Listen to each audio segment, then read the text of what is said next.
Well, this week, another 4 million people filed for unemployment, bringing the pandemic total to more than 26 million. BuzzFeed News took a look at the number of weekly unemployment claims going all the way back to 2000. That's all the way over here. So look at the bump after 9/11, a short one, and then the recession in 2008. Minor bumps. Now compare that to now. It's not even close. We've been hearing from so many of you about your frustrations with the unemployment system on both sides of the state line. KCTV5's Joe Chiodo has the story of a local woman at her wit's end. For Angela Miller of Independence, 2020 was set to be a fresh start. A new year, a new job, a new school for her 2-year-old son. He has special needs, so he was getting new therapies. Then in March, coronavirus had a new plan. Angela works at a cemetery. She's non-essential and was let go.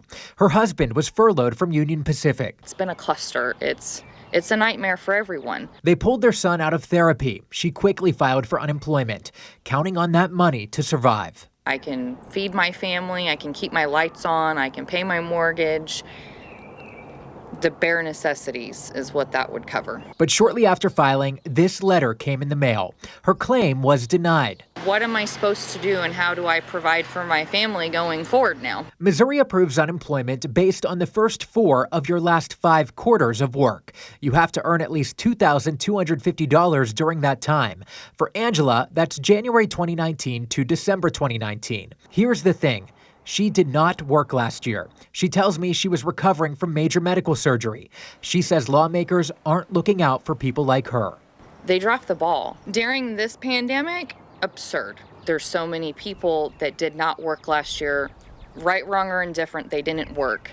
And to be penalized of no fault of their own during this. We reached out to a lawyer here at UMKC and the Missouri Department of Labor to see what Angela should do next.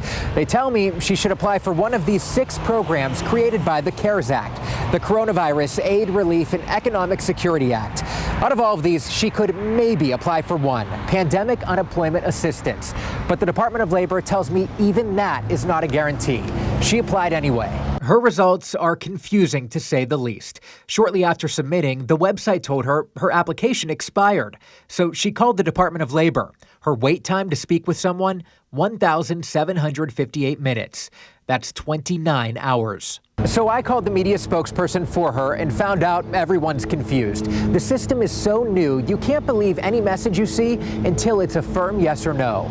It's going through steps, so you could see several different things even within one day on a claim. I'd say hang tight for a couple of days and watch what it says. And I'll be very honest, not everybody's going to get assistance in the end. There are going to be people that aren't going to be eligible under any of these programs. Angela tells me she's not getting her hopes up this time around as she heads into week 5 with new frustration, new fear, and still no pay. That was my last sole hope, was unemployment. Bottom line, Angela says she should not be penalized for not having a job last year when she had one this year. She wants the language of the law changed. That likely won't happen. It's been this way ever since unemployment programs began decades ago. Now, the Department of Labor does tell me there is a chance that new federal funding and programs could be created in the near future if this pandemic continues. That could help people like her. But right now, we just have to wait and see. Joe Chiodo, KCTV5 News.